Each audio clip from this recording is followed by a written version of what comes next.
It's showtime, folks. Welcome in. Chase and Big Joe, 1025, 1063, the game here on this Friday. He's Big Joe Dubin. I'm Chase McCabe. Ladies and gentlemen, it is my honor to say, after days and days and hours of a search, we got him. Ed the Zebra has been found.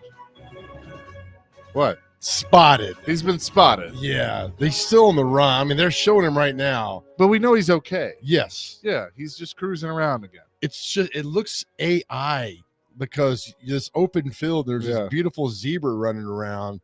But I guess they've got boots on the ground now. And they know a certain area that he is. And Dr. Crane's leaving after the show to go get him. I am. You're going to go last? I hope not. Gonna saddle on him. Let's see what happens. I think Skillet sent him a Facebook message. Like, hey, man, you want to stay away from this guy. But we told Mick Barris to get up in that little helicopter of theirs and find him, and that's how they found him this morning. It's fantastic. It's farmers only, but by the way, just putting that out there. You're on a website, No, farmers only? I'm saying the animals are on farmers only. Oh, I joke Friday. Look at me. Actually, that's pretty good. Right? Well done. Thank you.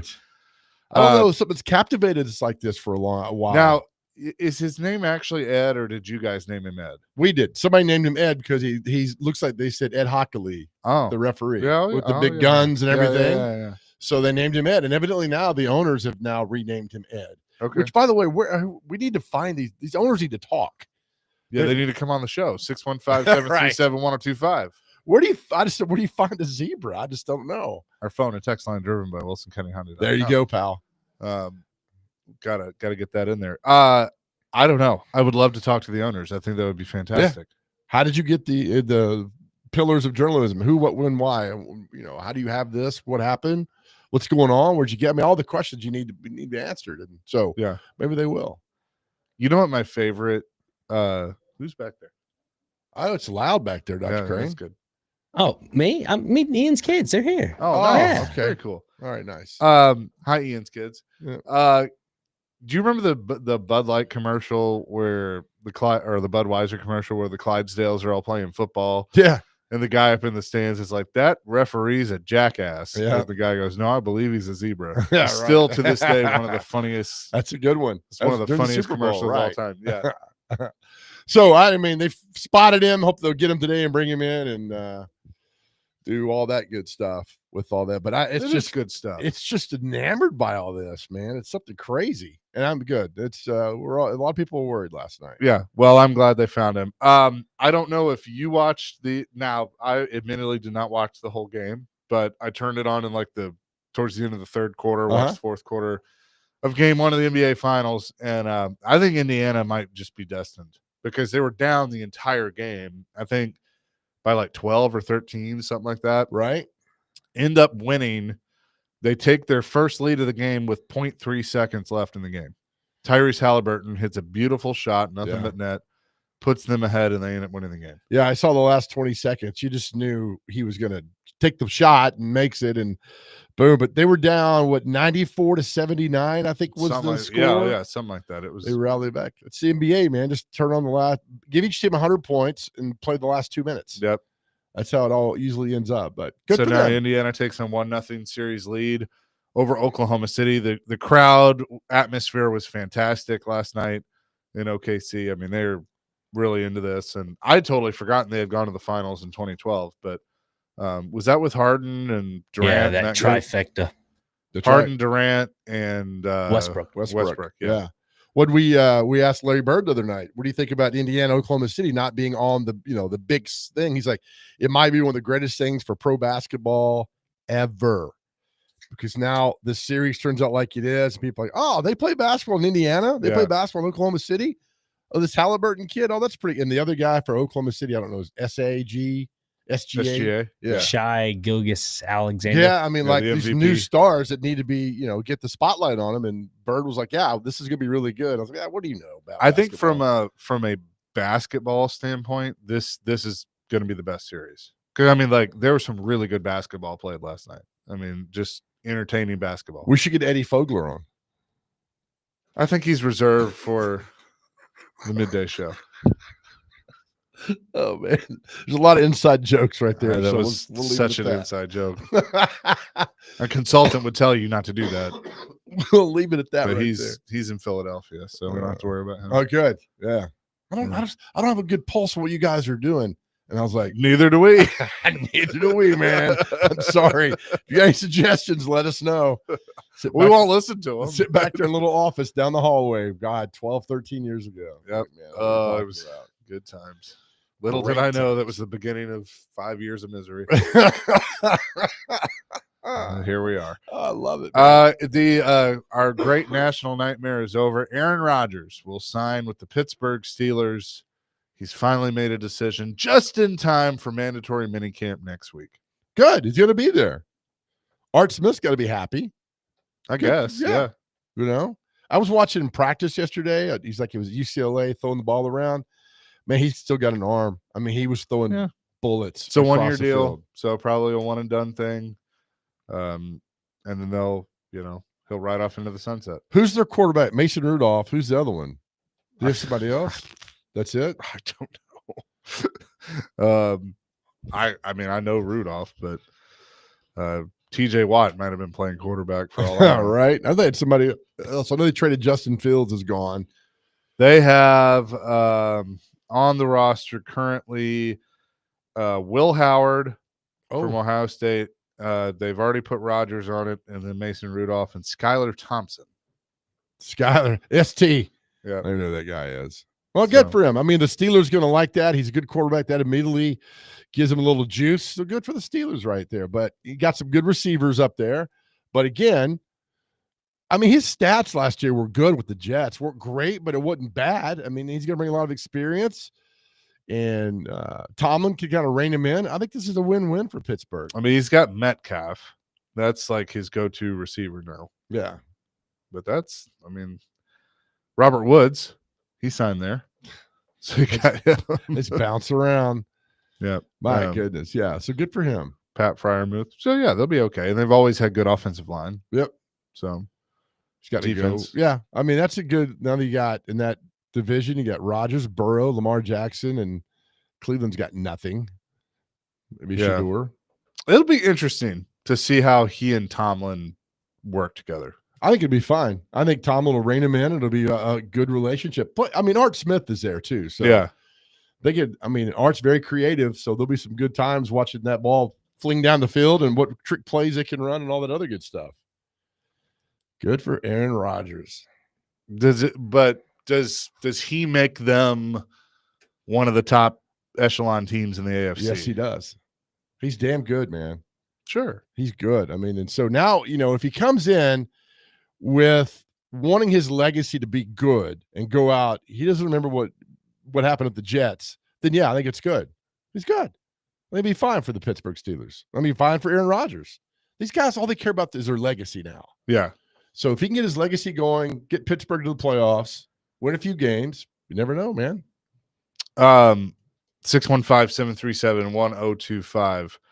I continue to laugh at some of the national prognosticators that now are just buying the Cam Ward hype and going like, "Yep, here come the Titans." What else? I'm like, you got nothing to talk about right now. It trickles down through everything. There's nothing to talk about. And I know Good Morning Football, whatever that show is, they love some Cam Ward, which is fine. I mean, he said all the right things, done all the right things, but they have the camp next week. But until you see him in those joint practices, I'm gonna reserve judgment because you're a rookie quarterback and they're going to be coming at you. Even Callahan said today, he's like, we got to prepare him for everything. And I was like, that's good. Because he's right. Yeah, we're preparing him, for the safety that sits high and the safety that blitz on the side and they drop back into prevent. Prepare him for everything. You're going to see everything that for Cam Ward's going to happen. So I thought it was a good soundbite from Callahan. Like, they got a long way to go with this guy. And a short time to get there. Watch your bender run. Brown. So do we think at some point during the show they're going to actually catch the zebra? I hope so. Should we effort Mick Barris? I think we should get Mick on. We should do that. Also, today is a very important day. Okay, yeah, you said that. And I was like, I don't know what it is. Our question of the day is today's D-Day. Oh wow, it is. 81 years ago today, the world was saved by a bunch of countries, namely United States of America at Normandy. So with that, we did this last year. It was great. Your favorite war movie? That's our question today. What is your favorite war movie of all time? And there is no right or wrong answer. There's a lot of great ones. Last year, there was probably 4 or 5 that were mentioned that I'd never heard of. So you guys are great. So 615-737-1025, the greatest war movie of all time. That's a good one. That's a good one. Off the top of your head? Patton. That's such a good movie. It's so freaking good. Such a good movie. Yeah, let me think on it for a second. forgot I about mean, Patton. but Pat, I mean, it's like it's so good. You know, I can't stand Brad Pitt. I think he's a terrible actor. Yeah. Terrible. But the movie Fury, Oh yeah, the tank commander, yeah. oh man, I had to swallow something there. And because he was Inglorious good. Bastards is good too. Very good. But Fury, man, if you've not seen Fury, that tank battle and how it ends, I mean, it rips you apart. And it's such a good movie, World War II. And, you know, as I said, any movie that's got Nazis in it, it's a good movie because they always end up getting their ass kicked. So it's wonderful. So those movies are good. But yeah, your favorite war movie of all time in honor of D-Day, 81 years ago today. The Inglorious Bastards was also kind of Christoph Waltz, like I think his big break. That's like the first movie that I really remember him, and he was fantastic. That is, yeah. What else? He was in Horrible Bosses too. But yeah, that was the one that got. Yeah, but I mean, like this was because he was a Nazi commander and all that stuff. Evil. Yep. But I mean, like he played the role so well that it's not that you cheered for him, you like hated him, but yeah, it's just like he did such a good job. Did he win an Academy Award for that? I think he did. Best supporting actor in that? I think he did. Something like, and he had been in a bunch of other stuff before that. But, yeah. It's because of the Tarantino movie, he always mentions Knoxville in those movies. Yeah. And where was Brad Pitt from? Like Elizabethton or something like that? Yeah. That's very cool. Because he had the really bad accent. Yes. And all that. Yes. Yeah. That's right. Oh, all right. Man. Favorite war movie. Also on that, it's a documentary, but I watched the new American Manhunt, Osama bin Laden on Netflix.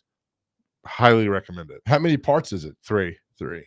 But they have like a guy from the SEAL team like going through all this stuff I guess has been declassified now. So they've, the CIA, like Panetta's in it, like Leon Panetta.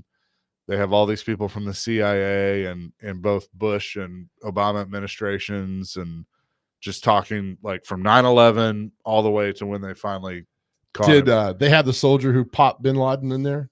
I guess that's that was him from SEAL Team 6. Yeah. Mm-hmm. I learned something too that I didn't know. It was because I love trivia. You know why they're called SEAL Team 6? I have no idea. So there was SEAL Team 1, there was SEAL Team 2, and during the Soviet War, I guess whoever the commanding, I forgot who he said it was, named them SEAL Team 6 because then the Soviets would look for 3, 4, and 5. It was brilliant. That is awesome. It was absolutely brilliant. That's awesome. So right. It was like, hey, SEAL Team 6 is on the move. Oh, we got to watch out for everybody else. Oh, so smart. Yeah. So I was like, wow, that's pretty cool. Is there still a SEAL Team 6, or is it now we're on to 8 or 9 or 10? No, I think there's still I think that's like if you're a part of that, like you're like the dudes. That's some bad dudes, man. Oh yeah. Did they catch bin Laden? They did, yes.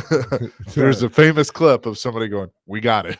Did they talk about the helicopter dropping from the sky? Yep. Oh man. They talked about everything. That's awesome. All right. There's actually a clip in it where they built the compound, and every time they ran through it, they changed how it was so they would be ready for anything.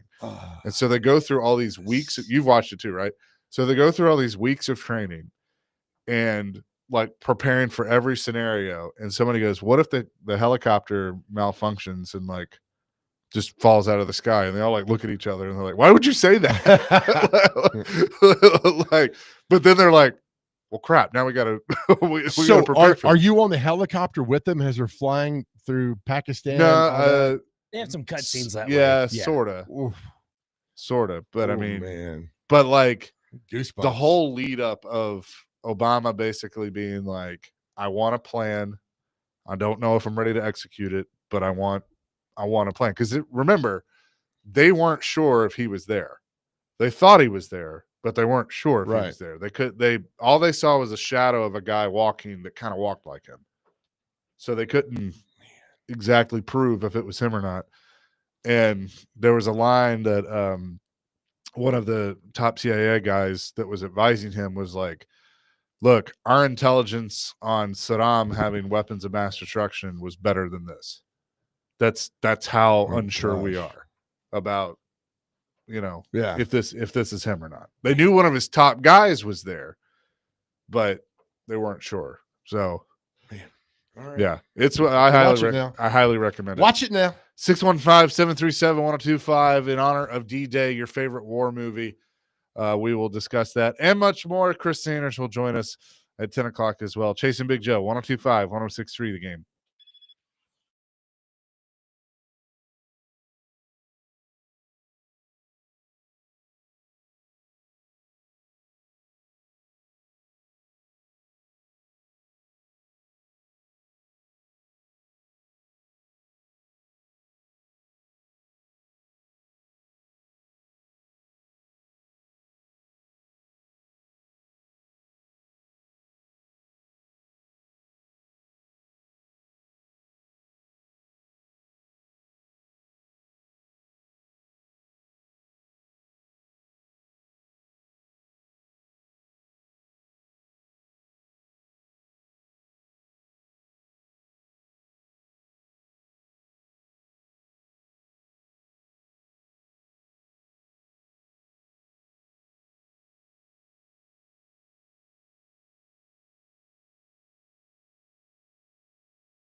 Chasing Big Joe, 1025, 1063 The Game here on this Friday. We are all over the place today. Our question of the day is your favorite war movie in honor of D-Day. So keep those coming. We'll get to those on the text line here in just a few minutes. But we have efforted our good friend Nick Barris from News Channel 5, and he has answered the call. Nick, do we have the zebra in custody? Wait, zebra, what are you talking about? Nick. Precious. Man, Is this Nick or thing Nick? has gone crazy, hasn't it? No, it's not in custody. It's not in custody, but we know that it's alive and well. I guess you may have seen the reports. You know, it ran away on Saturday. Hadn't seen it for 3 or 4 days, and then I had gotten some information last night that it was spotted in an area of Christiana again recently, which is good news. It means it's alive. And we sent Sky 5 up this morning to the general area just to see where it had disappeared, see if anything's there. And Sky 5 spotted it. We immediately called it into authorities. We shot some video from very high up, so not to spook it. And then we cleared out of the area, and they're on the ground now trying to catch it, I guess. Can I just say, with all of the just sad news and bad news and everything that we have to deal with in this world, this has kind of been a refreshing story, and I hope it's a happy ending. But I mean, it's just like you guys were talking about a zebra, which is just it's funny in its own right. But I'm glad that the zebra is okay, because I know there was I saw on Facebook, actually I think it was you that there was a report that it had been injured, and you're like, oh no, hopefully it's okay. But it looked like he was running fine this morning. Oh yeah, you look at it. He had maybe been bumped by a car, I had heard, but he doesn't look injured at all. And yeah, I mean, a lot of people. I agree with you. It's neat. You know, it's taken off. The memes are everywhere. I'm sure Joe and you have seen some crazy ones. Do you know? Joe's posted most of those. Okay, yeah, some of them are hilarious. I got to tell you. But the family who bought this zebra named it Zeke. Okay, is my understanding. But it's since on social media been named Ed. Are you aware of why? Yes, Ed Hockley, right? Isn't that great? Isn't that great? Yep. Ed Hockley, the NFL referee. And so that's what they say they'll call it now when they catch it. But I don't know if they'll keep it after this. You know, it is legal to own zebras in Tennessee, but again, it's a wild animal, and things like this can happen. You know, I'm upset. Nick Barris from Channel 5 is on here, the greatest reporter of all time. I'm obsessed. I'm obsessed by your social media. But the fact you're getting 20 to 30,000 shares and likes off the zebra, have you ever got this kind of content on your page? I mean, look, I don't pay attention to that stuff, Joe. I'm sure you don't. No, we all do. I mean, we want to give stuff. My page, Nick Barris, NC5, we want to give content that our viewers are interested in. I'll say this. I don't know if you saw this, Joe, a while back, but even more than this, I did a Facebook Live on a houseboat that was being put into Dale Hollow Lake and got stuck on the ramp. That was a few months ago, and that post got 25 million views. Oh my Go goodness. figure. Yeah, it's hard to get. What? I went out there on my own because it was interesting to watch, but people ate it up. I don't know. 25. But the zebra, I was telling Chase earlier, Nick, when I first saw that, I thought it was AI. I thought, oh, this is cool, the zebra. But the fact that it's not and it's taken over everything, I like how we disagree about everything, but we're all on board of wanting this zebra to be rescued and safe. Yeah, I mean, the networks were out here. CBS had it in their evening news last night, ABC before. I think it's been on Fox. I think it's been on CNN. Yeah, I think you're exactly right, you guys. It's kind of provided that it has a happy ending here, it's just intriguing and kind of fun, and zebras are neat animals. They are. Nick, thank you for this update. We hope again that this is going to be a happy ending, and I know that News Channel 5 will break in as soon as. Yeah, why aren't you? Are you not on air? Are you not on air right now? What's going on? No, I'm sitting outside the Donaldson Y talking to you. Oh, by the way, if that zebra was in Donaldson, we've already captured that zebra because Donaldson's the best place in America. Mike Organ would be chasing it down for an interview. Oh, I love that. We'll have a crew out there, and follow my Facebook page and watch News Channel 5. We'll have the very latest on it, thanks to Sky 5. Beautiful. Perfect. Thank you, Nick. All right, guys. Take care. All righty. Bye-bye. You too. Nick Barris, News Channel 5, joining us here. Did he say 25 million? Yes, he did. About a houseboat that got stuck? This guy, man. I'm telling you, and this is how I love Nick Barris. he's invested in local. Oh yeah.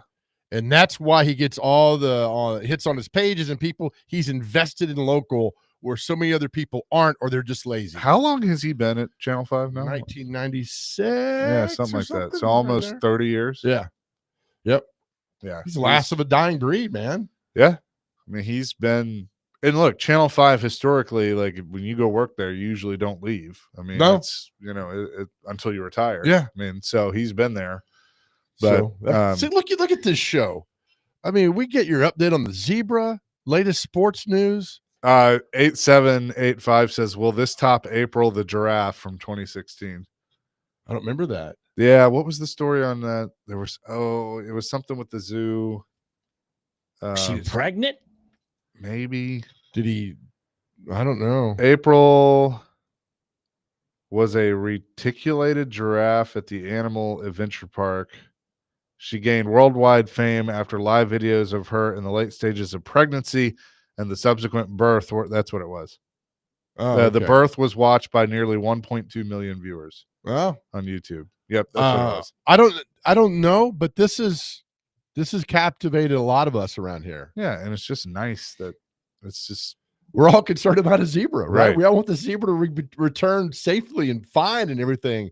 It's just, I mean, Monday when you were off, we were like, is this something? And then people were just calling in and texting in like, this is something that's going on there. Kenneth said it was a large houseboat.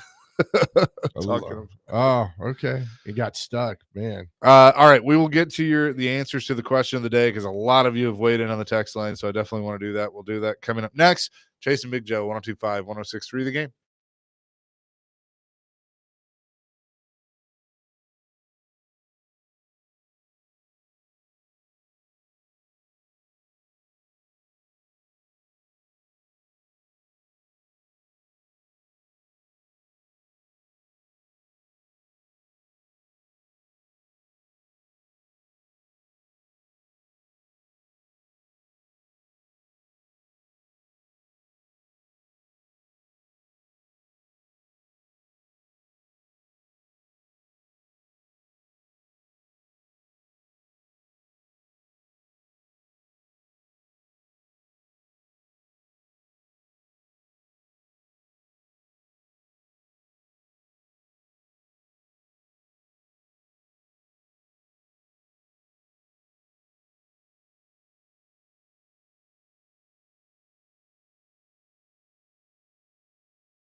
Chasing Big Joe, 1025, 1063, the game on this Friday. Let's get to our question of the day, Joe, which is? In honor of D-Day today, what is the greatest war movie of all time? Again, there's no right or wrong answer. We just want to hear what your answer is and why you think it is the best war movie of all time. We did this last year, and there were 4 or 5 different movies that popped up I'd never heard of. We've already got a few today of movies I've never heard of, war movies. So what is your favorite war movie of all time? All right, Tim's going to lead us off on the phone because he's been waiting patiently. Tim, what you got? This Kim. Yep. Yeah. First one is Saving Private Ryan from recent, and then when I was a kid in World War II, Guadalcanal Diary. I don't know that one. It's on Turner Classic Movies. It's great. Who's in that? Lloyd Nolan, Richard Jekyll. It's all-star cast from the 40s. Yep, there it is. Yeah, Very cool. Those movies are good. Thank you. Thanks for the call. Okay, take care. You too. Very good. Let's see. These are all jumbled up together. Trying to find all these. Chris in Nashville says, Saving Private Ryan or Full Metal Jacket. Hey, I mean, you're not wrong. Yeah, I mean, those are good ones. 0900 says, not the greatest, but super underrated is Behind Enemy Lines. And the greatest is Enemy at the Gates. Dude, I just saw your glasses fly, and I thought there was like something over there moving, and I about shot out of my chair. Enemy at the Gates, is that the one where the sniper? Is that what that one is? I don't remember. In World War II? I don't remember. Maybe. Behind Enemy Lines, is that the one where Luke Wilson or Owen Wilson gets shot down? Yeah, maybe. Yeah, Gene Hackman's in that. Dylan says, All Quiet on the Western Front. Woo! That's a good one. Stripes, just kidding. Mac and Nashville. They did go to enemy territory. Look, I got 1,000 Baryshnikovs running around over here. Byron says, I couldn't pick anything over Saving Private Ryan, which the first time I saw it was on a 12-inch TV. Oh, my gosh. And Christoph was great in Django Unchained. That's a good one. Yep. Kelly's Heroes with Clint Eastwood. Good one. I think Telly Savalas is in that too, Kojak. Yeah. My fave is the original Midway with Charleston Heston. Oh, that's a good one. They remade it and it was terrible, but the Midway, the original's good. I do remember this one, Thin Red Line, Matt in Nashville. It came out, I want to say like the 80s or 90s. Is that with I don't remember the thing. I remember it, but I don't remember exactly who was in that. Is that an Eastwood movie? 98 is when it came out. Nolte's in it. It's Nick Nolte, Sean Penn, Adrian Brody, yes, Cusack, yes. George Clooney. Yep. Yeah, 98 is when it came out. Let's see. Others were Dylan and Antioch Apocalypse Now, Francis Ford Coppola's best film, even better than The Godfather. I love the smell of napalm in the morning. There was a good documentary about that too, how they all like Martin Sheen had a heart attack, Coppola had a heart attack, Robert Duvall lost his mind, Brando went crazy in that movie on the set. So that's a good one. A lot for Saving Private Ryan, another for Kelly's Heroes, Full Metal Jacket. Brandy says the new movie Warfare was heartbreaking but really good. Didn't see that. I haven't seen that. Check one it yet. out. Ty says here's a list in no specific order: Forrest Gump, I mean, that counts. Yeah. The Patriot, Troy, Saving Private Ryan, We Were Soldiers, and then top all-time series is Band of Brothers. It's it's really good. Gover says so. It's not a war movie in the traditional sense, but 13 Days. That's a good movie. I just watched that. Focuses on JFK trying to avoid a nuclear exchange with Russia, the Cuban Missile Crisis. Also, I swear they brought RFK back from the dead to play himself because he looks just like him. That is, I just watched that recently. What is that guy's name? He's been in a lot of TV shows too. Bruce, Stephen Culp. Stephen Culp. Okay. Yeah. All right.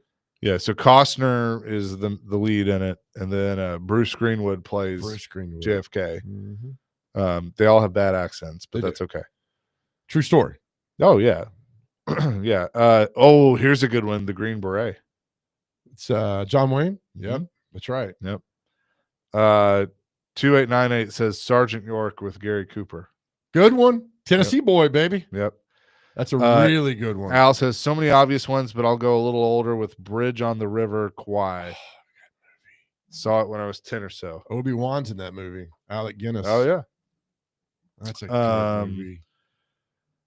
Patrick says, my grandpa was part of the group that landed at Normandy in 1944. He never talked about it. We watched Saving Private Ryan, and he walked out after like 15 minutes.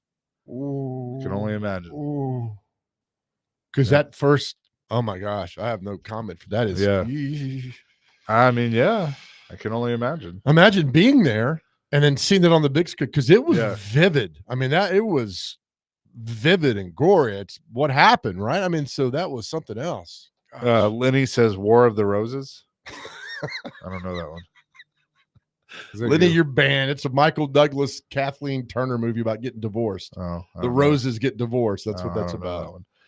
Dylan says act of valor will make a grown man cry. That's I don't remember that one. 3893 Schindler's List. A little bit of a different view, but yeah. It's still, I mean, mine is the big red one. Luke Skywalker's in it, Lee Marvin's in it, Robert Carradine's in it. I mean, it's a movie about this platoon in World War II that kind of get separated from things and they go on their own. I'm telling you, Lee Marvin, and this is, you guys who know who Lee Marvin is, but he was in the Dirty Dozen. He was the lead in the Dirty Dozen. Jim Brown was in that, and everybody else. But the big red one with Mark Hamill is such a powerful, simple movie that if you're looking for a war movie, watch that. That is so good. So this isn't the best one by any means, but it's a movie that I've always liked because I like Bruce Willis. Do you remember Tears of the Sun? Is that where they go in to rescue a doctor and they end up and she won't leave? Right, but they end up doing they disobey orders but do the right thing. Yes, to rescue basically all these kids and stuff. It's in Nigeria. The government's fallen, so they got to go in and get the asset out, and then, but and I don't think it's a true. It might be loosely based on one, but that's a good movie. It's a good movie. I always like that one because it's a good Bruce Willis one. John from Nashville, while neither are World War II movies, I like both Platoon and We Were Soldiers. I think We Were Soldiers has one of the best battle scenes. Is that with Mel Gibson? I think so. Yeah, and his wife is at home and gets a phone call and knows there's this big bat. Yeah, that's a really good movie. Mel Gibson, man. Yeah. Wind Talkers.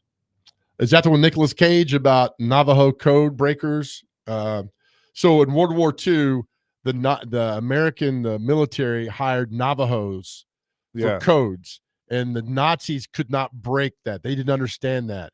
So the code talkers really saved a lot of lives and troops and movements because the Germans couldn't decode what they were saying. And that's a movie with Nicolas Cage. He's protecting one of the code breakers. That movie will get you right in the heart, man. That's a really good movie. Is Flyboys one? I don't know. Red Tails? Maybe. There's so many that have come out. I love hearing these. Uncommon Valor. Great movie. That's with Patrick Swayze, Gene Hackman. It's Ross. It's a true story. It's about Ross Perot. It's about a son that's left over in a prison camp in Vietnam, and they go to get it. It's Tex Cobb's in that movie. That's a great movie. Lisa and Dixon, Hacksaw Ridge.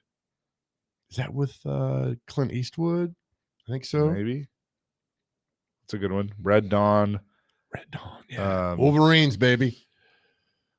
Behind Enemy Lines. This is great. I love this. Platoon's a good movie. One. It's such a good Tropic Thunder. Come on, DJ. Platoon is so good because it took us the first time truly into Crimson Tide, the Vietnam War. Good one. It's a good one. Fury, The Longest Day, Schindler's List, The Great Escape. Good one. Steve McQueen. I think Jim Garner's in that. Oh, here's another underrated one. U-571. Is that the U-boat movie? Yeah. Only problem I have with that is they speak English and they're on a U. Yeah. I like subtitles. Yeah. But yeah, it's a good. Is that Bill Paxton or who's in that? Is it David Keith is in that? Is Bon Jovi's in that? I think you're right. I saw that with McConaughey. McConaughey, Bill Paxton, Harvey Keitel's in it, Bon Jovi's in it.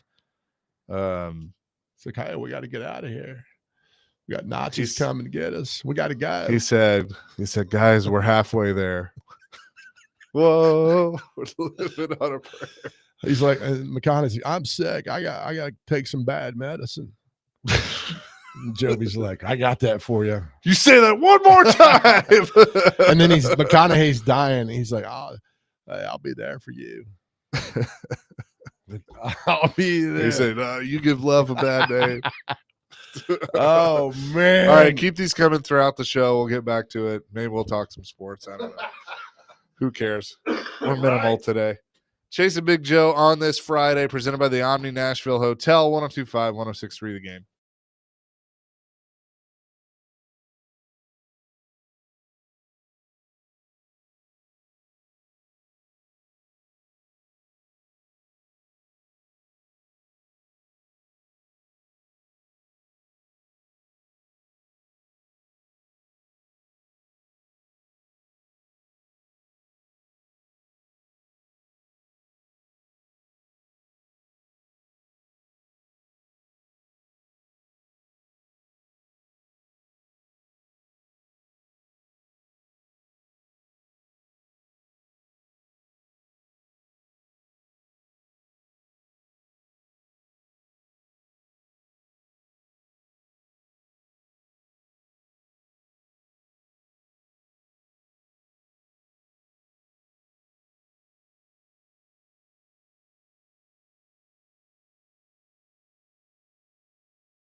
just had the birthday of the Marine Corps a few days ago, but maybe about a week ago. So thank you to the men and women of the U.S. Marines. Oh, absolutely. So, in fact, Monday when I was off, I was downtown walking around and saw several members of the Marine Corps. Did you buy them a beer? They already had beer. Beer. I would have. Our question of the day is your favorite war movie in honor of D-Day. 615-737-1025. But there's some breaking news out of the National Hockey League. Adam Vingan just came in and told us about it. I'm a little shocked by this, but after leading the Dallas Stars to the Western Conference Final, they have decided to part ways with head coach Pete DeBoer. So he is out after 3 seasons behind the bench with the Stars. Now, he did have some very Pete DeBoer-like comments about Ottinger's goaltender, but this is what Jim Nill, the general manager, said today, quote, "After careful consideration, we believe that a new voice is needed in our locker room to push us closer to our goal of winning the Stanley Cup. We'd like to thank Pete for everything that he's helped our organization achieve over the past 3 seasons and wish him nothing but the best moving forward." They're quick to fire coaches, man. He was very critical of Jake Ottinger, and I think that's probably what did it. But don't hate me. Who's Jake Ottinger? He's their goaltender. Okay. This is what he said, quote, "The reality is, if you go back to last year's playoff, he's lost 6 of 7 games to Edmonton, and we gave up 2 goals on 2 shots in an elimination game. It was partly to spark our team and to wake them up, and partly knowing that status quo has not been working, and that's a pretty big sample size." So you fire a coach for a comment, but that's probably not why they fired him. No, I mean there's probably more behind the scenes, right? So, I I don't know. Like the Knicks fired their coach the other day, who let him. Yeah. I don't get it. It's just no loyalty anymore, man. That's just kind of how it rolls. That'll be a job that another. Look, I'm gonna say it because I know everybody's thinking it. If the Predators have made the decision to keep Andrew Brunette, and that's fine. But if early November or mid-November things aren't going well, and Pete DeBoer sitting out there, I guarantee you there's going to be a lot of people saying, "Go get Pete DeBoer." Isn't he kin to Kalen DeBoer? No. Spelled the same? Dobdeboer. It is spelled the same. Yeah, I think so. I was thinking the same thing. I'd looked it up. I don't think they are. They're not. They should be, but Is they're Pete not. Canadian? Good question. I don't remember. I have no idea. Look, he's a beehole. He can be that way. Like he is a hard ass. But and so he's one of those coaches, kind of like Laviolette, that there's a shelf life, but he will come in and get the most out of your team. Yes, he is from the land of maple syrup. Okay. Well, I mean, do coaches? I mean, you don't have to be nice. I mean, I don't get all this. But just get me past the finish line. Let's win games. Yeah. I mean, Vince Lombardi was the biggest jerk around, but those guys loved him. So it doesn't matter. Is Adam still back there? Where is he? He left. So Pete DeBoer is available. Peter Laviolette's available. Tortorella's available. These are all tenured coaches. Who else? Maybe it's just time they need to go away. Maybe, but I mean, Pete's going to get a job. Like now, like there are teams that kept their coaches that are now sitting there going, maybe I want to rethink this because he's available. I mean, I guarantee you. Okay. But if he goes into the season without a job, which he might, whoever fires their coach first is probably going to hire Pete DeBoer. Okay. That Tortella guy has like 15 jobs. Hadn't he had a bunch of jobs? He won a Stanley Cup. Yeah. Now that is the difference between those three. Pete's been to the final. He's never won it. Peter Laviolette's won one in Carolina, right. And Tort's won one with Sean Henry down in Tampa. Okay. Rick Tocchet, by the way, just adding that to the list. He's been hired by the Philadelphia Flyers. Was that recently, 2 weeks ago? Yeah, it was. That's why I'm not a hockey guy. Sorry. You just stick to producers back there. You're trying. That's it, the motto. Just be like me and just shut your mouth, man. So, I'll let Chase go for about 4 minutes. All I add is like, wow. That's interesting. Woo. That's what she said. Yeah. That's all I do on those. I don't know those, but they go on as well. Oh, my goodness. See y'all later. Yeah, have a good day, buddy. If you're out there driving around like, what the hell's going on? We don't know either. And we're in We don't studio. know. We have don't no know idea. either. And I think let's see, Chris can't do today either. So yeah, we're just chilling. What's he got going on? He's got some stuff. Don't worry about it. I'll tell you during the break. All right, good. Yeah. So Pete DeBoer fired after 3 seasons. Game 2 of the Stanley Cup Final tonight between Edmonton and Florida. Edmonton with a 1-0 series lead, and you can hear that. It's starting at 6:30 on 102.5, 106.3 The Game. See if Edmonton can take a 2-0 series lead or Florida battles back. Oh man, we have another longtime Dallas Cowboys offensive lineman, Super Bowl champion Tom Rafferty passed away yesterday at the age of 70 years old. Played in 221 games from 76 to 89 with the Cowboys. Started with Roger Staubach and ended with Troy Aikman. So again, Jim Marshall early this week, and then Yeah, that's tough. Tom Rafferty. But it's getting old, man. So he was at the beginning of Aikman. Is that what you said? Yes, I don't played remember 1 him. year with Aikman in '89, with Staubach for a long time, and then with Aikman in '89. So That's pretty impressive to go from Staubach to Aikman. yeah, So Danny White's in there. Were there a few others? that's right. Babe Laufenberg maybe is in there. I don't know, but Danny White for the most part. It was so fun. So Danny White was like the Cowboys quarterback of the 80s, right? And their punter. And their punter. My mom told me one time she had the biggest crush on Danny White. Okay. I was like, okay. Look, you know Danny White, right? I mean, we've had him on. Yeah. Yeah. He used to do the games for Compass Media. So there's a chance that Danny White might be your stepdad. He's not. Matchmaker chaser. Matchmaker chaser. This I was love in it. the 80s, Joe. I think he's happily married now. Well, you don't, not till you ask. Got to find out. Yeah. Be cool though if your stepdad is Danny White. By the way, it turns out that it's the Vols athletic director. Oops. Edward has been waiting patiently to answer our question on war movies. Edward, go ahead. Hey guys, thanks. Enjoy your show.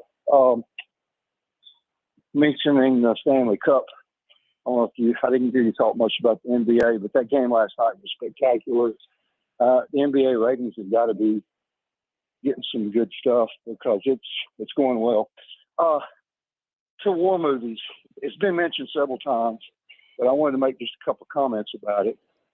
I think June 6th is probably one of the most important days in the history, one of the 3 most important days in the history of the world. Eisenhower had tremendous courage to go ahead with the landing on Utah, Gold, and Normandy beaches, and he knew the sacrifices that were going to be made. I believe Saving Private Ryan is the greatest war movie of all time. That's just my humble opinion. I think that the beginning 15 minutes, one of your callers mentioned that his grandfather went and saw it, had to walk out.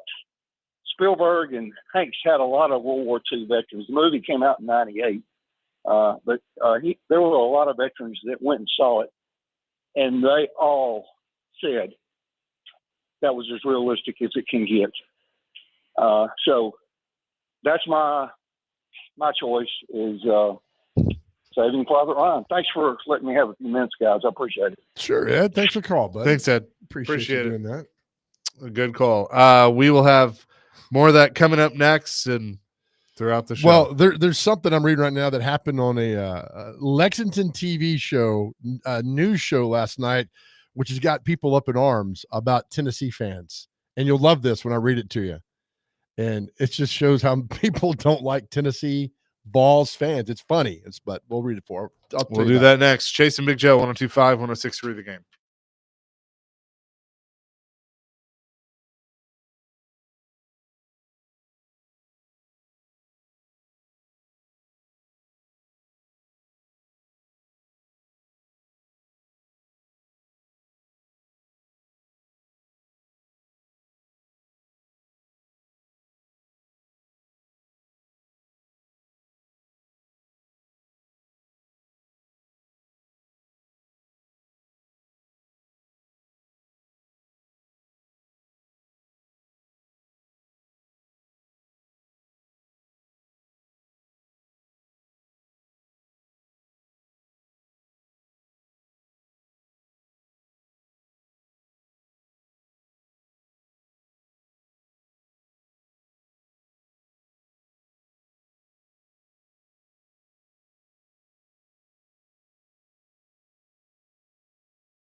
Hour number 2, Chase and Big Joe, 102.5, 106.3, the game on this Friday. He's Big Joe. I'm Chase McCabe, Dr. Crane, Nick Frazier on the ones and twos, and we are going to have Chris Sanders. We say hello to our man Chris Sanders, forever Titans wide receiver, now here on the show. What's up, Chris? How you doing?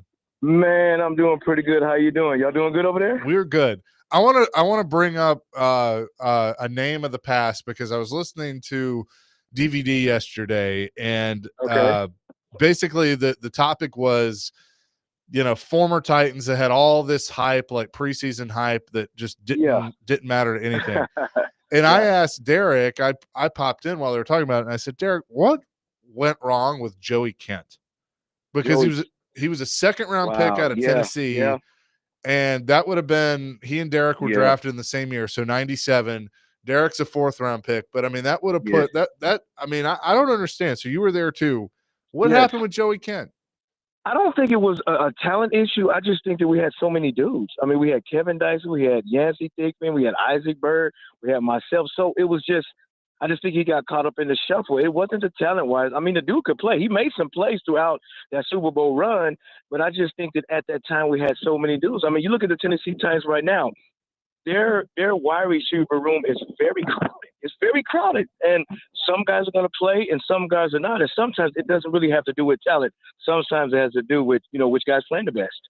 Well, and you mentioned the room now. Yes, it's crowded, but crowded. Yeah, I don't know how talented it is. I mean, you got Ridley, who's you've paid a lot of money to. True. Lockett's the veteran who's going to come in and be the de facto number 2, even though at this point in his career, I don't know if he is.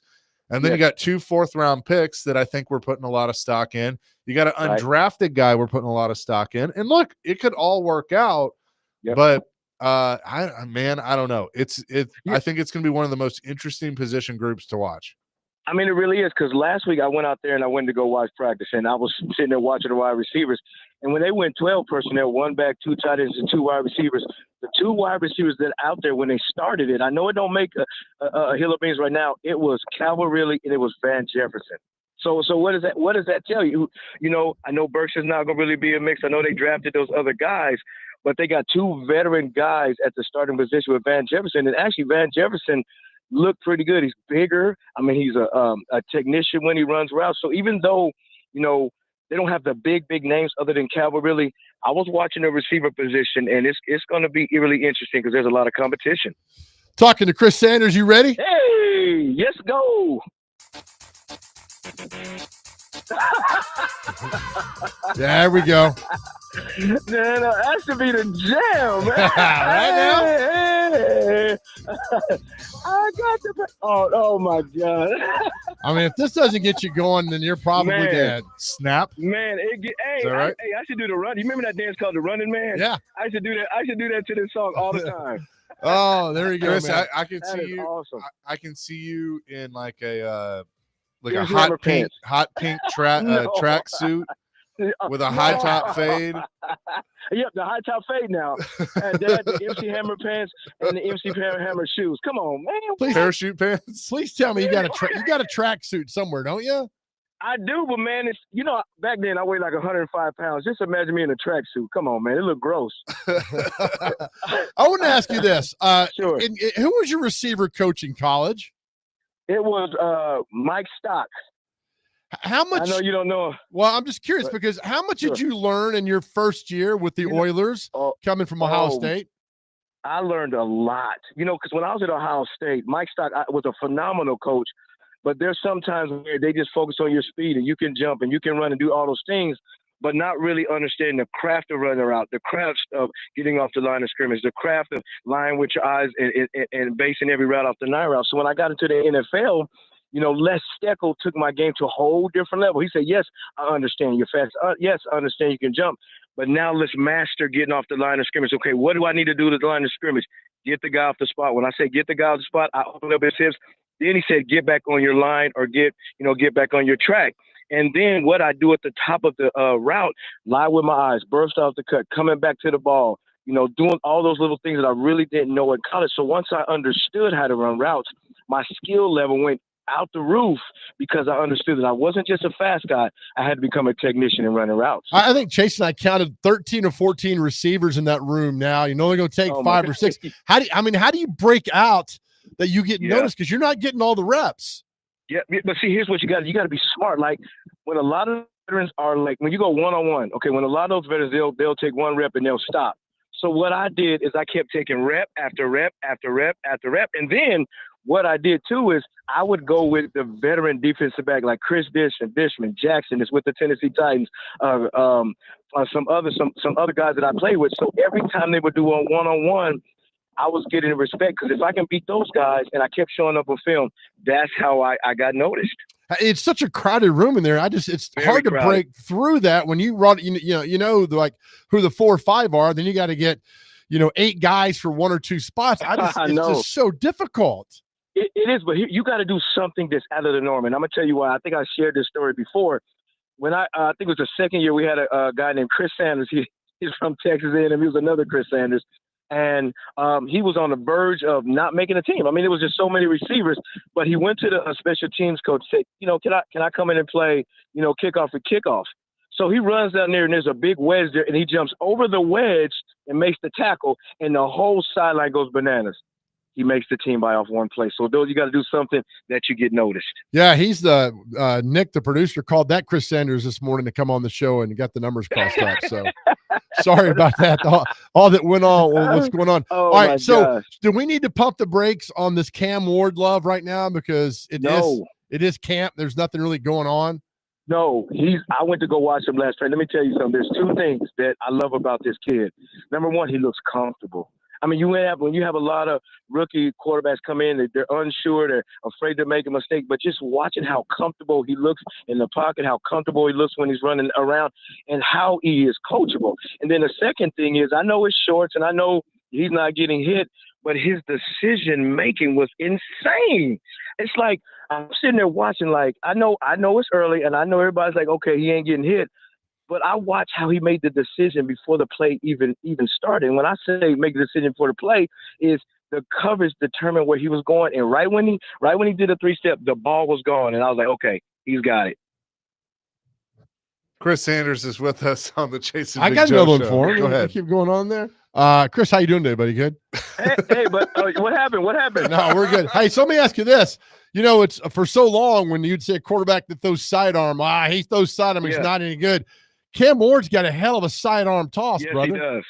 He does. I mean, but see, here the thing about it is, that's his forte. I mean, it's not like something that he's trying to make up. I mean, they were doing 7-on-7 yesterday, and not yesterday, but last week, and they were in the red zone, and there was a pass that he threw basically underarm, and it was on the dime because that's his forte. That's the arsenal that he has in his passing. So, even though it's unorthodox, I hope that's the word because I went to Ohio State, I can't remember, but that's his repertoire. I mean, it's not something that he's making up, and I think that's an asset to him.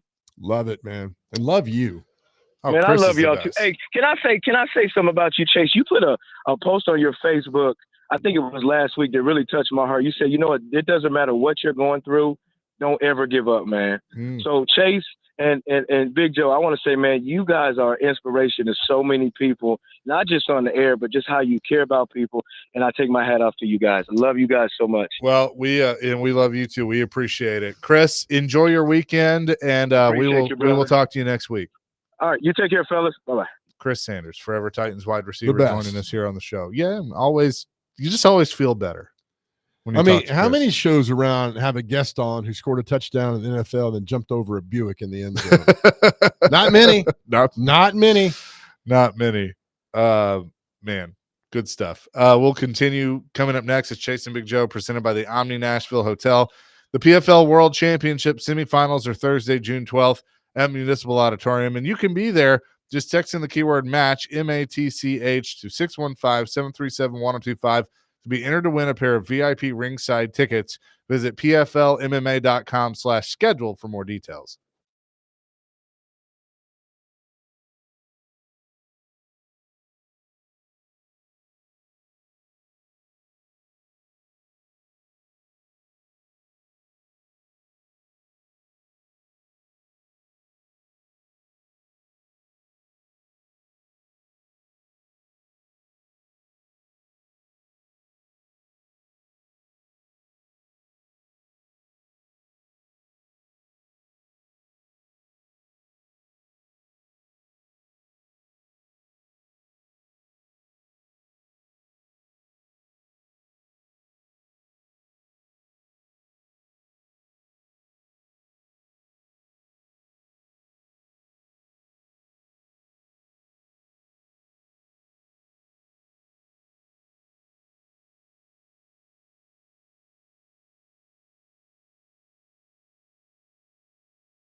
Chasing Big Joe, 102.5, 106.3 The Game here on this Friday.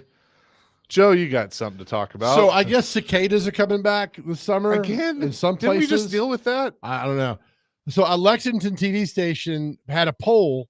I don't know how when it was, but the poll was, what's more annoying? It's a Lexington TV news station. What's more annoying, cicadas or Tennessee fans? That's tough. Well, I mean, the fact that was Or allowed, ex-wives. or that was allowed on a news program, it makes me laugh because I love it. But I'm sure some consultant somewhere was like, what in the world? No inside jokes. Right. Just because you understand it doesn't mean that anybody else understands it. And this is coming from someone that's in New York and has never been to Lexington. Right. That just made me laugh because you see that. It's like, the Tennessee fan base, I mean, they get a lot of grief from a lot of people, the Tennessee. But we talked the other day about this. Tennessee fans don't care. They do not care. As they head to Fayetteville this weekend to take Arkansas, they don't care. But I mean, Florida fans don't get this, do they? I mean, Bama fans do because a lot of them are just bandwagon guys and girls. Mm-hmm. But for the most part, I don't think you don't hear LSU fans. We talked about this. It's always the Tennessee fans. Sure. Look, I got a problem with it. Tennessee fans, I respect you. You're annoying. I'm just being real. I mean, and I'm obviously more of a Vanderbilt fan. I pull for Tennessee. I want them to do well. It's good for what we talk about. I have no ill will against Tennessee at all. But yeah, some of the Tennessee fans, you're annoying. What annoys you? They like to chirp. They like to talk. And now they're finally and I'm glad now they're finally in a position where they can back it up again. Yeah. But there was a time where the athletic department sucked and a lot of them would run their mouth on stuff, and it's like, just be quiet. Yeah. You got nothing to talk about right now. But I think the Vols, is it North Carolina, only teams that have football? Not North Carolina, wasn't them. Who was it? Tennessee and somebody else on teams that make the college football playoff, the basketball tournament, still alive in baseball, and then the women went to the softball. I mean, it's a good time for Tennessee the women athletics. went to the tournament too, Yep. basketball tournament. So I'm trying to think who it was. I can't remember who it is. Yeah, I don't know. I mean, like things are good right now. Danny White has taken over and runs a tight ship. I think his coaching hires have been good. I mean, we'll see. I don't know if Heupel's ever going to win a championship for Tennessee, but he might. Right. I mean, the way it goes now, you play the portal, right? Who knows? I mean, there's a lot of coaches who are not going to win the national championship, but they're good coaches because it's just so competitive to get there. If you're a 20-something-year-old, whether you're a recruit out of high school or which you would be in your teens, or you're in the portal, and you're looking at places to go, I know money is a big part of it now, right? But I'm not asking like why would you? I'm asking what is it about Tennessee that appeals to you? Saturdays are packed. It's a great atmosphere. It's a great atmosphere. You got a good coach. You have an offense. If you're an offensive player, that is fun to play in college. Sure, that it is a true college football offense. You get a great education, which I think they don't care about as much anymore. Right. They should. They do that. and there is money. I mean, we know some of the big wigs. Well, I mean, you're going to get 100,000 on Saturdays to watch you play football. Right. It's pretty good. You're in the SEC. Yeah. I mean, I feel like Tennessee would be or should be an appealing program. You can't go wrong with anything. I mean, Alabama, Auburn, LSU, Georgia, Florida. Right. But why are Alabama why is Alabama appealing? Now? Yeah. I mean, I'm sure it's still the lure of what happened with Saban and the pride and championships. And right. But I mean, you're basically and I know they got the money too, but you're attracted to it because of what happened. Yeah. Not what could happen. Well, it's the potential of you're going to play pro football, and that's a place you go like, I can play. If I go to Alabama, I can play pro football. But it's all changing now. It's all about the money. You know this. I mean, it's about how much money if a guy is on the fence between Auburn, Mississippi State, and Alabama for $1 million, Mississippi State's like, we're going to pay you $4 million. Think he's going to go to Auburn, Alabama? No. He's going to go to Mississippi State. That's what's going to happen with that. Give me that cowbell. It's an arms race now, and it's not going to slow down for a while. I was going to say cowbells are pretty fun to ring, by the way, if you're a Mississippi State fan. Yeah. And you're making $4 million a year. Sure. I'm all about that. Yeah. I'll go. Why are you a Mississippi State fan again? My brother went there. Why did he go there? Because he decided if it was either Western or Mississippi State. And I was like, hey, man, you should go to Mississippi State. Yes, he should. And they had a golf program that he enjoyed. So nice. And you went to, where'd you go? I did the other route. I went community college, then MTSU. That's right. Yeah. Free education over, discounted price. I'll take that any day. So we're all middle grads here. Yeah. Shout out to middle. Yeah. In different decades. Yeah. I mean, all my credits transferred over to a 4-year degree. So, I have an associate's and bachelor's. Kenny the mailman is weighed in. Hello, Kenny. Hello, good friends. Chase, you said something yesterday I'd never heard. Can you repeat again how Ecom reacted when they won the game that got in the Stanley Cup Finals? Was that you? Yeah. So I walked up to him to do our post-game interview because I always got a post-game interview. And I mean, he was emotional. And he was like, I can't believe it. We're going to the Stanley Cup Final. Like it was a moment I'll never forget because I got to share that with him of just, that emotion that you get of the job's not over, but you're going, that you're 4 wins away from winning the Stanley Cup. So that was a cool moment. And he and I have talked about that since then. And just, that's why I cheer for him because he's just such a good guy. That's so amazing. Ironically enough, that's how I act when I listen to Jared Stillman in the afternoons. I bust out crying and then I say, is this guy for real? Is this guy for real? But, I'm all for Nashville. I do listen to Jared and I tell people don't listen in snippets because you'll get mad. Listen an hour and a half. He'll argue with himself, contradict himself 3 times, and then declare himself the winner at the end. So hang in there. He's the Houdini of words. Yeah. Appreciate it, Kenny. Hey, y'all have a great day. I'm You all too. for Nashville. Awesome. Kenny the mailman weighing in. All for Nashville. That's a good one. It is. You and Ekholm buddies. Yeah. We're around the same age. I'm probably a little older. If you saw him, he'd like, where's he from? Sweden? Yeah. He'd be like, Jason, how are you? Yeah, he might be. I don't think he sounds like Sylvester Stallone, Joe. Sound like the Godfather. Yeah. Jason, come and see me.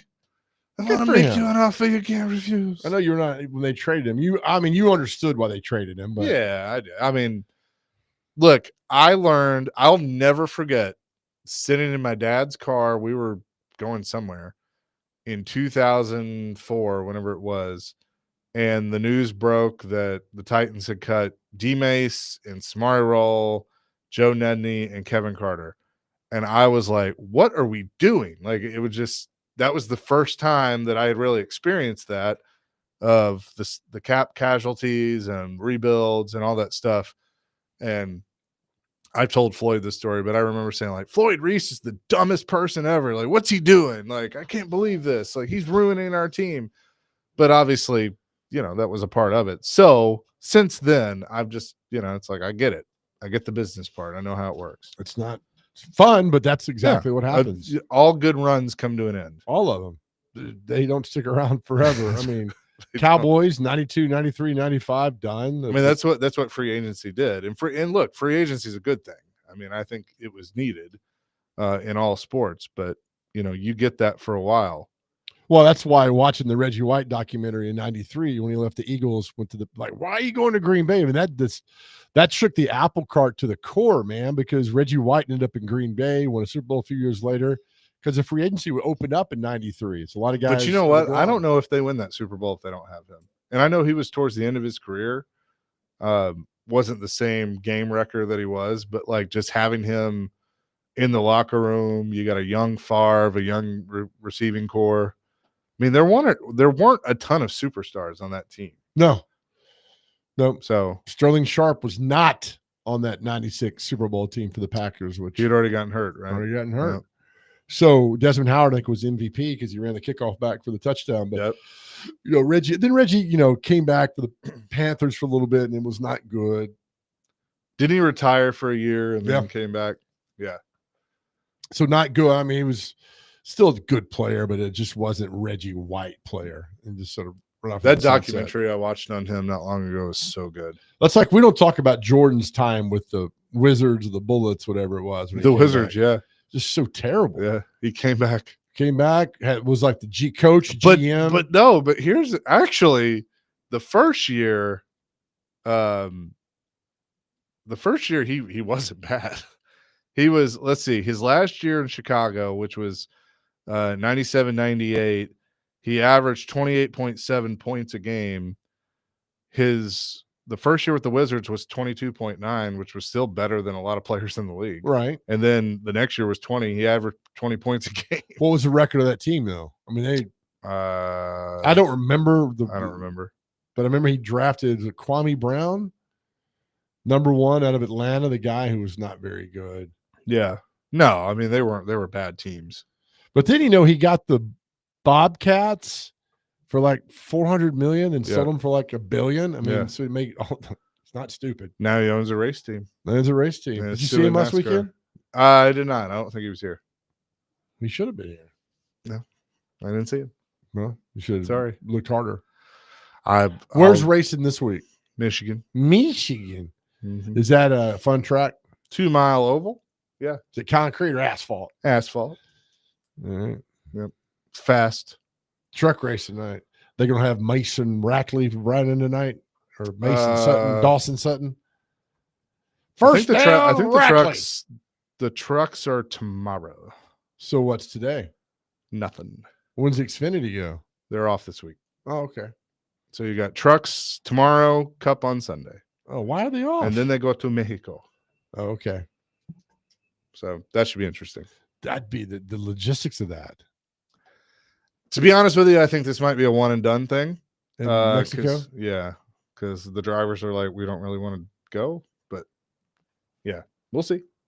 See how long would drive is from Michigan to Mexico City? Yeah, well, they'll go to Charlotte first. I mean, but yeah, it's Mexico City. Good Lord. The Xfinity Series has raced there before, and this will be the first time the Cup Series goes there. All right. Well, look, we learn something new on the show every time.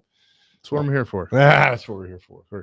Chase and Big Joe, let's give something away. You want to give something away, Dr. Crane? Can we do that? Is that fine with you? Let's do that. You good with that? Let's do that. How about that? How about that? If I can just find it. that, Phyllis? Caller number 3 can win a pair of tickets to see Volbeat and Hailstorm at First Bank Amphitheater on Saturday, August 2nd. Just call 615-737-1025. Tell Dr. Crane he's pretty and you can win the tickets. 615-737-1025.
Chasing Big Joe, 1025, 1063, the game here on this Friday. Thank goodness it's Friday. You going to go do some CMAs tonight? I am. I'm going to be on the Chevrolet stage, do some stand-up comedy from 5 to 6, and Nice. then from 7:30 in my band, we're going to play a little. When you mentioned a few weeks ago you got something with Tanya Tucker coming up. I do. We're doing a couple. We're going to just panhandle of Texas. We're going to swing through a nice. few states there, and then it's Tanya Tucker, myself, and T. Graham Brown. Nice. So, That'll be a good I group. tell it like it used to be. So Can it'd be a lot you of get fun. him to do Hell and High Water? It's a great song. Oh, it is a great song. And then we're trying to put it together, but myself, Bill Anderson, and John Conley hitting the Florida Panhandle in sometime in August. Oh, nice. Well, I So- look forward to that. So Yeah, we're doing Fanfare is in town. Yeah. We're We're excited. hoping to Dr. Crane's actually working on promotion. We're going to try to do one at the Raceway up here on the corner of Franklin Limestone Road and Bell Road. So we'll put a show there for you. Cool. Little pop up in the We'll parking pop lot. up.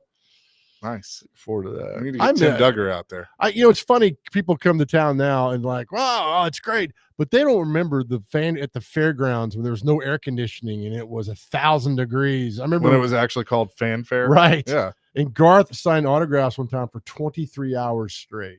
Oh yeah.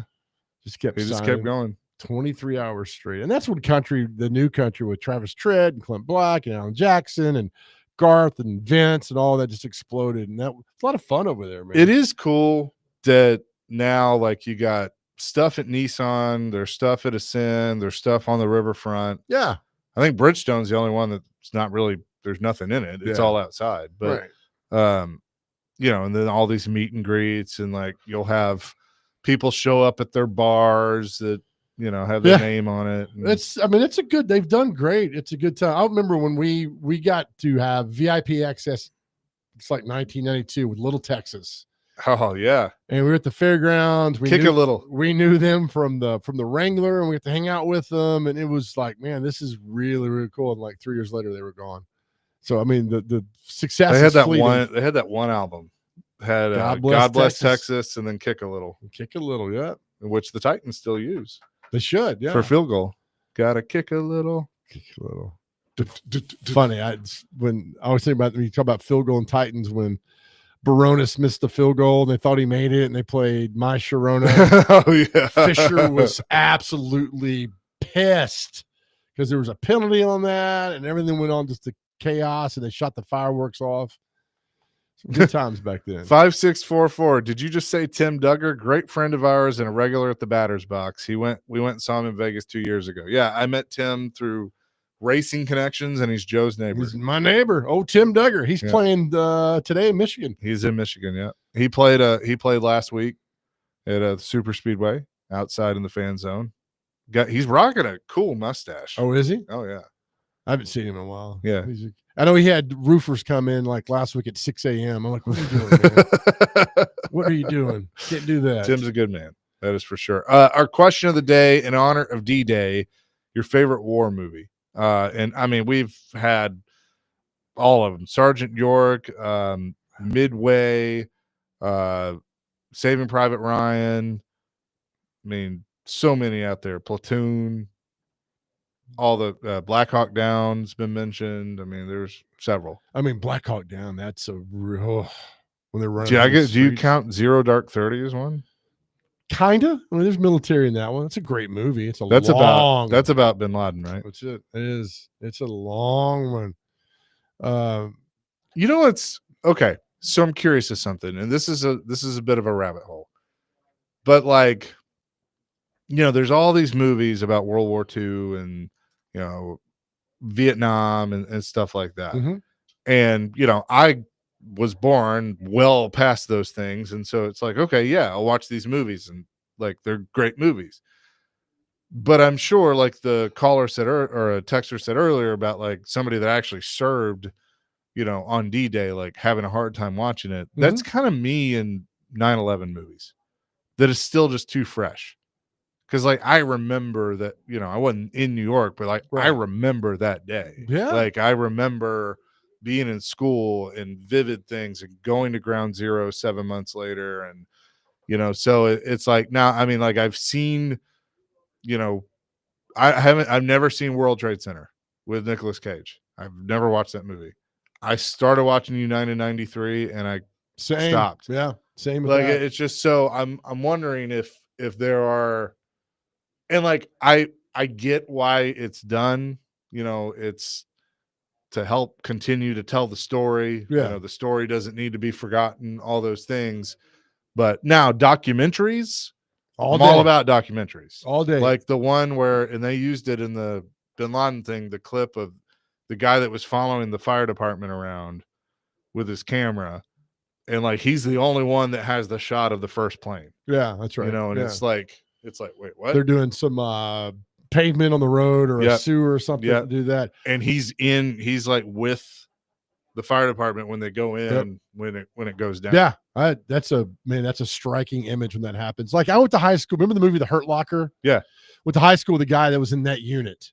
And I said, what was that like? He's like, I watch every second of it. He goes, it was so realistic to me watching that because that's what you go and defuse bombs.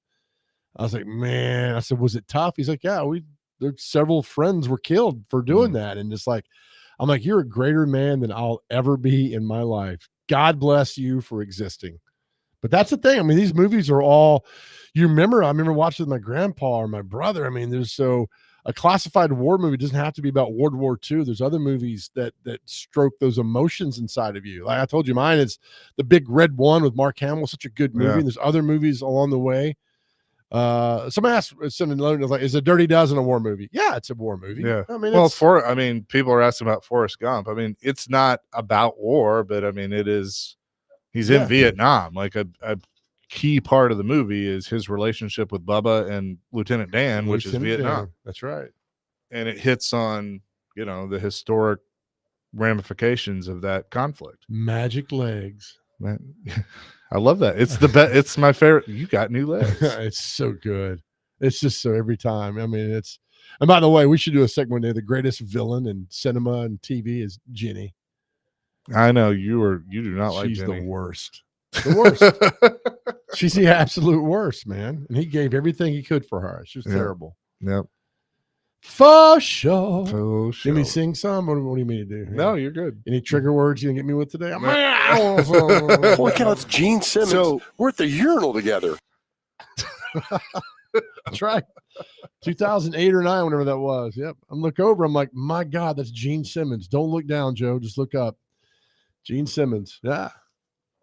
There's a great video with Gene Simmons. Speaking of war, he met a soldier. Now his mother was in a camp in Germany. She's Jewish, and Gene Simmons met one of the soldiers who liberated the camp and saved his mom. It's tough to watch, man, because Gene Simmons is thinking this guy like, if you don't save my mom, I'm not here. It's pretty cool, man. That is a good one. Brian says probably mine and my 12-year-old son's favorite is The Patriot. That's a good one. Yeah. I mean, it's Revolutionary War. I read that's a combination of like 4 different people rolled into one from Mel Gibson. Yeah. Yeah. But that's Revolutionary War, right? It was. Yeah. Yep. That scene where he throws the hatchet. Oh, right. It is like that's such a badass. And I think in that movie explain why we vote on a Tuesday. Do you know that? Oh yeah, I think it does do that. Because you go to church on a Sunday, and then it would take you a day to travel. You didn't travel on Sunday because of the Sabbath. Take you a day to travel wherever you go in the state capital, whatever. You'd get there, you'd vote on a Tuesday, and you'd come back home after that. Yeah. Huh. That's interesting. Bob wants to weigh in on the war movie. Hello, Bob. Hey guys, so it's actually 2 things here. One, is, I guess you wouldn't call it a movie because it's a series, but one of the best of all times is Band of Brothers. Mm-hmm. Yeah. And then the other one, and I don't know if you ever watched the behind the scenes. Have you ever seen Lone Survivor with Mark Wahlberg? Yes. Have you seen behind the scenes of the real people? Yes, I have. It is something to watch. It is a phenomenal movie and a phenomenal story. And Peter Berg, the guy that directed it, meeting the families and making sure to do it the right way. One of the most heart-wrenching movies you'll ever see. You're right. Thank you, Bob. Appreciate it. Good ones there. We'll come back with what day is it, and celebrity birthdays. Chasing Big Joe, 102.5, 106.3 The Game.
Chasing Big Joe, 102.5, 106.3 The Game. I have to read this text from Jeff. He said, all this time I thought the Hurt Locker was about a former Titans quarterback who was injured a lot. Just kidding. That could have been. Yeah. Same thing. Same title. Poor guy. Ooh, man, Jeff, that's a good one. I mean, that's the first round pick after 4 years. He's like, I'm done. Good. Yeah, I mean, good. he's done. Yep. If you're done, good. You're happy with yourself, good. Bye. I don't blame him. Nope. With that, let's get to what day is it in celebrity birthdays. And of course, it is brought to you by Jarrett Companies Inc. All of your commercial construction needs under one roof. JarrettCompaniesInc.com, above and beyond industry standards. Obviously, first on the list is D-Day, Yep. June 6th. Hug an Atheist Day is today. National Applesauce Cake Day is today. With some delicious pastries here. National Churro Day. National Donut Day. Clay, where you at? National. Right. Yeah. Where are you, Clay? That's what I'm saying. National Eyewear Day. National Fish and Chips Day. It's not an American thing, but United Kingdom. America. National Gardening Exercise Day. Just don't do it naked, right? Right. Yeah. Some people like to. National Gun Violence Awareness Day. National Higher Education Day. And last on the list, last three, that is National Hunger Awareness Day, National Yo-Yo Day, and Russian Language Day. Can't speak that. Yet. Well, you know a lot of Russians, don't you? Well, it's like I told earlier, watching this documentary, I learned that it's SEAL Team 6 because there was a SEAL Team 1 and a SEAL Team 2, and they said 6, so the Russians would look for 3, 4, and 5. That's brilliant. By the way, it's National Applesauce Day. Applesauce Cake Day, yeah. Yeah, for those of us that had kids, if there's nothing left on planet Earth but applesauce, I'm dying. Yeah. Because to watch my kids eat applesauce when they were young, no. I loved it when I was young, and I don't like it now. I always put cinnamon in mine. It was delicious. Really? Yeah. Okay. Try it out. That explains a lot of things. Yeah. By the way, I won't eat green bean casserole ever again. So we talked about that. I do like green beans. All right, time for celebrity birthdays. You got to get these all within 2 years of each other. America's most popular game. Remember Tammy Beauclair? Tammy, thank you the other night when we honored Dr. Crane for his service to the community. Tammy was like, I love celebrity birthdays. So thank you, Tammy, for that. First birthday up, Freddy Krueger, Robert England. How old is Robert England? What else was he in? He was in some other things too, wasn't he? He's bunch of things, but man, what a career by playing Freddy Krueger. 75. 74. 78. Dang, don't know your Freddy Kruegers in the world. Remember that New Year's Eve when Keith Urban wore that shirt like Freddy Krueger and everybody was like, it's Freddy Krueger. And nobody paid anything to his music. Harvey Firestein. He was in Independence Day with Jeff Goldblum. Yeah. Mom. 69. 65. 73. Sandra Bernhard, comedian. 48. 52. 70. Comedian Colin Quinn. 42. 44. 66. Gosh, you're doing good. Actor, speaking of the Patriot, actor Jason Isaacs was in White Lotus, Armageddon, and he was the mean British guy in the Patriot. What was he in Armageddon? He was the scientist that was trying to figure out the. Billy Bob Thornton's right hand man. 63. 67. 62. Chasers up 1-0. Probably one of the greatest actors of our generation is getting credit. Paul Giamatti. Oh, I love Paul Giamatti. Was it his dad that was a commissioner And died during the Pete Rose. Yeah. Bart Giamatti. WNB. No, yeah. That's it. Yeah. WNBC. That's right. Paul Giamatti. I'm going to say he's 70. 62. 58. Oh, wow. Chasers up 1-0. Singer-songwriter Gary U.S. Bonds. 58. 65. 86. Country singer Joe Stampley. 65. 72. 82. Record producer, musician, Jimmy Jam. 65. 73. 66. Chase up 2-0. Guitar player, Steve Vai. 62. 67. 65. 2-1. I like this. Bass player, Sean Yezolt of White Zombie. 58. 52. 59. Chase up 3-1. Who else we got here? Some people. Oh, Uncle Cracker. Oh, What's nice. up, man, Uncle Cracker? How's Uncle Cracker today, man? 54. 61. 51. All right, we got 3 sports birthdays for you. Wimbledon champion, Bjorn Borg, or as a former co-worker called him, Bjorn Borg. How's Bjorn Borg? I think I knew who that is too. 70. 67. 69. Chase up Nice. 4-1. Former UT and Dallas Cowboy defensive back, Bill Bates. 67. 62. 64. All right, it's 4-2. You got a shot to tie there, Dr. Crane. Our last birthday, Cam Neely. Was he in? Who's the one that was in Dumb and Dumber? I don't remember. He's always in the Dumb and Dumber. He's always in the Fairly Brothers. He was. movie. He was in. Oh yeah. He says yes. It's Seabass. He's like, Yeah, that's yeah. Seabass back there. He's like, put it on my Kick tab. his ass. Seabass. Yeah, Is yeah. that where that came from? Hey, pick up my check. Yeah, pick up the check, right? Cam Neely. 57. 71. 60. Dr. I was off Crane. just by one. All right, Chase, you win 4-2. Thank you. That'll do it for us. As we leave the show this weekend, we talk all the time to you guys out there. Know that we love you. If you're going through something, please, on your cell phone, you call or text 988. Somebody's always there to talk to you all the time. I read a stat that nearly 50% of men don't talk about their mental health. Please, let's talk. Talk to people. Talk to us. Reach out to the men who've reached out to us for the last year and a half. Thank you so much. Know that we care and that we love you, and know that we're always here for you. I tell you all the time, go do something for yourself.